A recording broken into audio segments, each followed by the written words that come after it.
صدمے کی لہر دہرا رہی تھی۔ دھماکے کے بعد پہلے چند سیکنڈ میں لاکھوں زائرین موقع پر پہنچ گئے۔ ہر کوئی جانتا تھا کہ کیا ہوا تھا، لیکن کوئی بھی ایسا نہیں کر سکا۔ اسے تسلیم کریں، گویا یہ دماغ کے لیے بہت زیادہ ہے، عمل کے لیے۔ اور پھر جیسے ہی ان کے کان ٹھیک ہونے لگے، چیخنا شروع ہو گیا۔ وہ گھبرا کر چوک سے باہر اور اندر بھاگے۔ سونے کے گنبد والی مسجد کی طرف جانے والی گلیا سے بھاگ گیا۔ دھواں اور ملبہ، خون اور ٹوٹے ہوئے شیشے سے کٹے ہوئے اعضاء اور ٹوٹے ہوئے جسم۔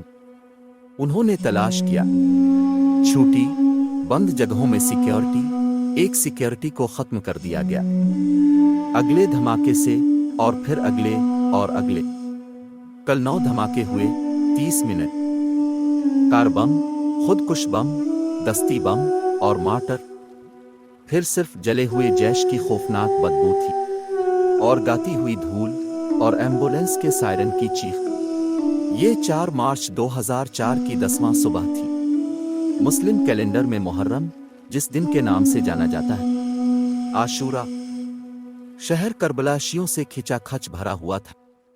حجاج، جن میں سے بہت سے پیدل سفر کر چکے تھے، بغداد سے میلوں کے فاصلے پر، انہوں نے بڑے بڑے بینرز اٹھا رکھے تھے۔ جب وہ نعرے لگاتے اور مارتے تھے تو ان کے سروں کے اوپر بلبلا کرتے تھے۔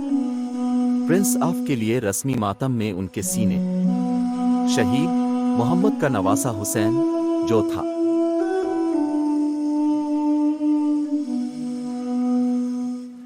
اگر ایک لمحہ تھا کہ یہ سب شروع ہوا تو وہ محمد کا تھا۔ موت، حتیٰ کہ نبی بھی فانی تھے، وہ تھا۔ مسئلہ گویا کسی نے غور ہی نہیں کیا تھا۔ اس بات کا امکان ہے کہ وہ مر جائے، حتیٰ کہ محمد بھی نہیں خود۔ کیا اسے معلوم تھا کہ وہ مر رہا ہے؟ اس کے پاس ضرور ہوگا تو اس کے آس پاس کے لوگ بھی، پھر بھی کوئی بھی اس قابل نہیں لگتا تھا۔ اسے تسلیم کرتے ہیں، اور یہ ایک عجیب اندھاپن تھا۔ ان کا حصہ۔ اس کے بعد محمد کی عمر 63 سال تھی، تمام اس کے وقت کے لیے ایک طویل زندگی۔ وہ کئی زخمی ہو چکے تھے، کئی بار جنگ میں، اور 3 سے کم نہیں بچ پائے تھے۔ قتل کی کوششیں جن کے بارے میں ہم جانتے ہیں، شاید وہ اس کے قریب ترین شخص محض بیماری کا تصور نہیں کر سکتا تھا کے خلاف اس طرح کی ٹھوس بددیانتی کے بعد اسے نیچے لانا، خاص طور پر اب جب کہ عرب اس کے تحت متحد تھا۔ اسلام کا جھنڈا، وہی لوگ جنہوں نے کبھی محمد صلی اللہ علیہ وسلم کی مخالفت کی تھی اور اسے قتل کرنے کی سازش کی، اب اس کے سینئر معاونین میں شامل تھے۔ امن قائم ہوا، کمیونٹی متحد ہو گئی۔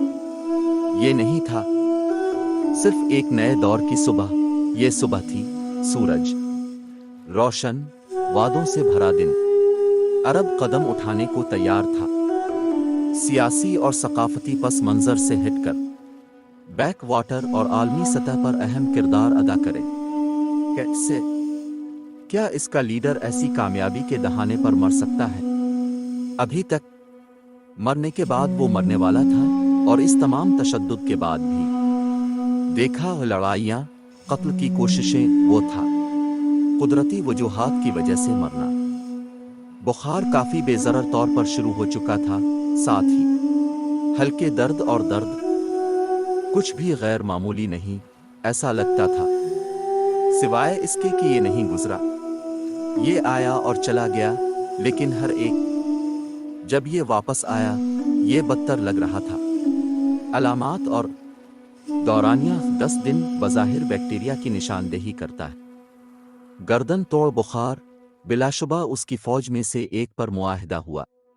مہمات اور آج بھی اکثر مہلک، جلد ہی اندھے ہو جانے والا سر درد اور مسلس کا درد اسے اتنا کمزور کر دیا کہ وہ مزید کھڑا نہ ہو سکا۔ مدد کے بغیر وہ پسینے میں بھیگے ہوئے نیم شعور کے اندر اور باہر بہنے لگا، نہ کہ اندر کی چمکیلی ٹرانس جس پر اسے قرآنی آیات مل چکے تھے، لیکن ایک بہت مختلف، بالکل کمزور حالت۔ اس کا بیویوں نے اس کے سر کو ٹھنڈے پانی میں بھیگے ہوئے کپڑوں میں لپیٹ لیا۔